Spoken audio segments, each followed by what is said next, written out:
Glasgow Green is 55 hectares of parkland that sits between the Salt Market in Glasgow and the East End. It borders the north bank of the River Clyde, and it's always been a place where the inhabitants of Glasgow can get some recreation, some fresh air away from the smoke from the chimneys and factories. The women who lived around the green would hang their washing out to dry, free from dirt and soot.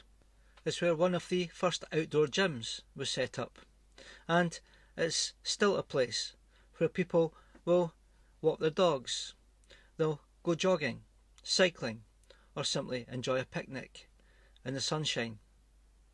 But Glasgow Green is a very, very different place in the hours of darkness. It's forbidding and dangerous, and I would never, ever recommend anyone walk through Glasgow Green alone at night time. And I'm about to tell you 3 horror stories from Glasgow Green.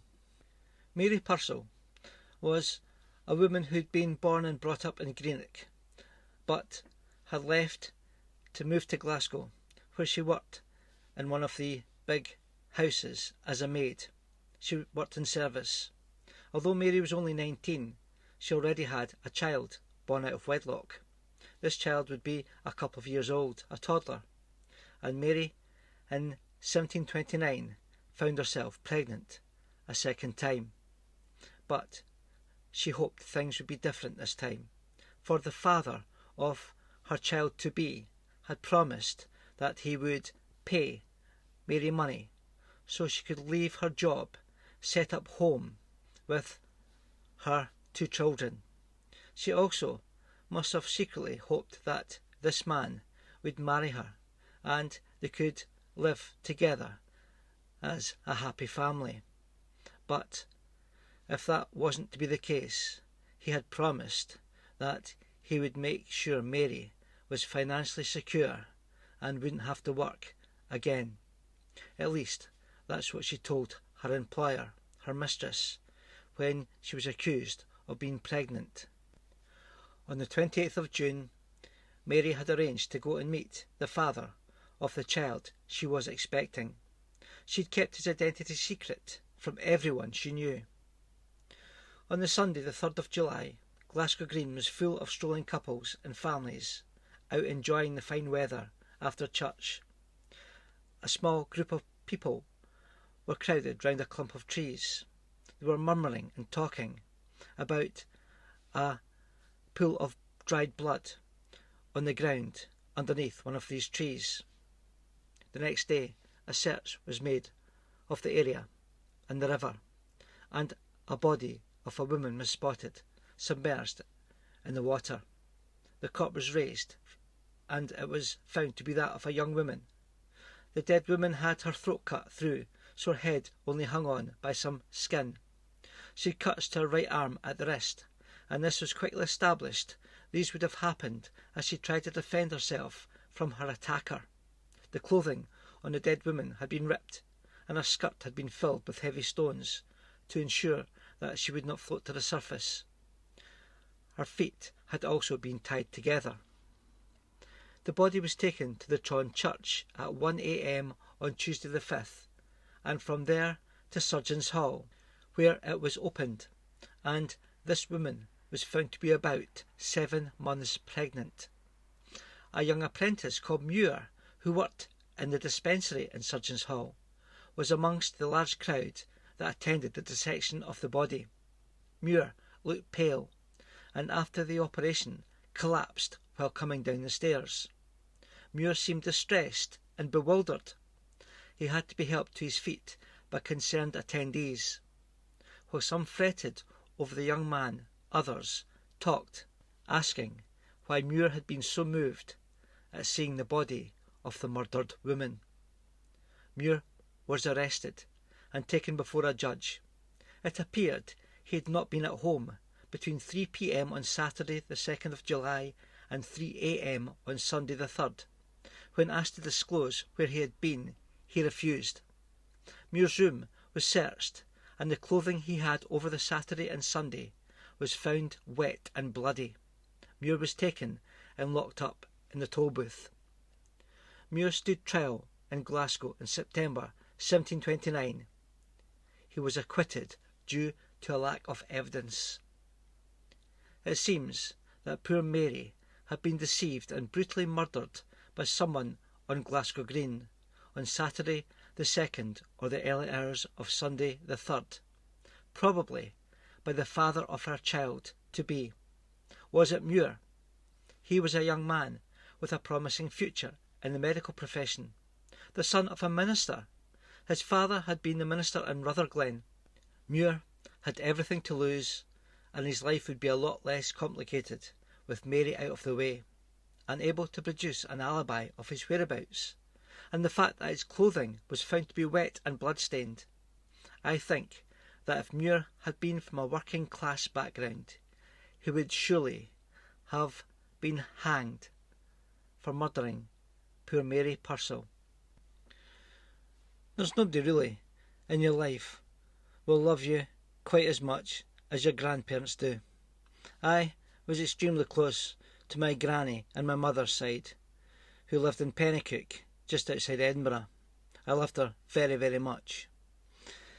Margaret Leard had a granddaughter who was almost 4 years old, Jane, and she lived with her mother, Janet Burns, a confectionery worker in Tobago Street, Carlton, Glasgow, which sits very close to Glasgow Green. Margaret picked up Jane and took her for a walk on Glasgow Green on the 31st of August or the 1st of September 1893. This was not a usual walk between granny and grandchild.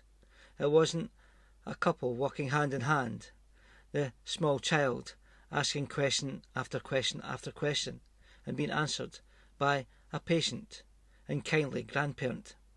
For Margaret had decided she could no longer live in such poverty.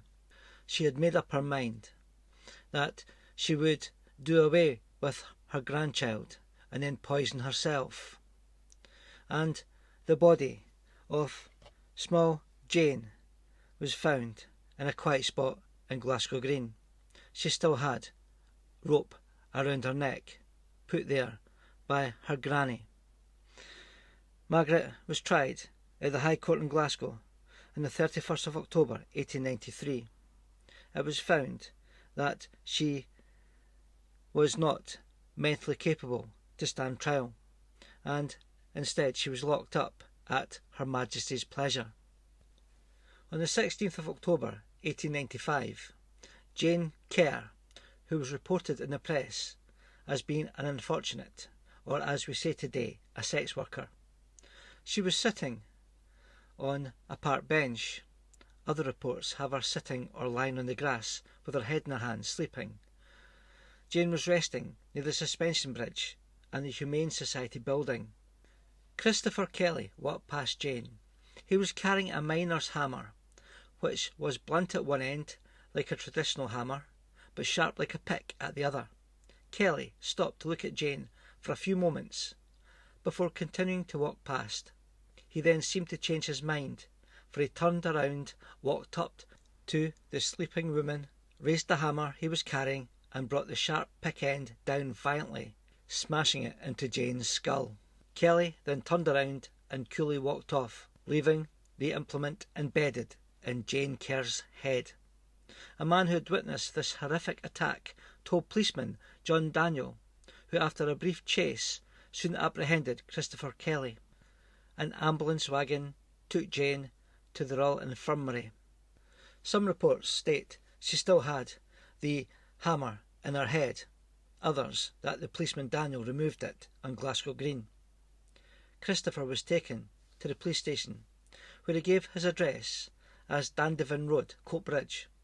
Kelly also stated that he had been recently released from Gartnavel Asylum. When asked why he attacked the woman, he stated that he was hit by an impulsive urge, when he saw her and could not resist. While Christopher waited for his trial, his wife Sarah tragically died alone at home in Coatbridge.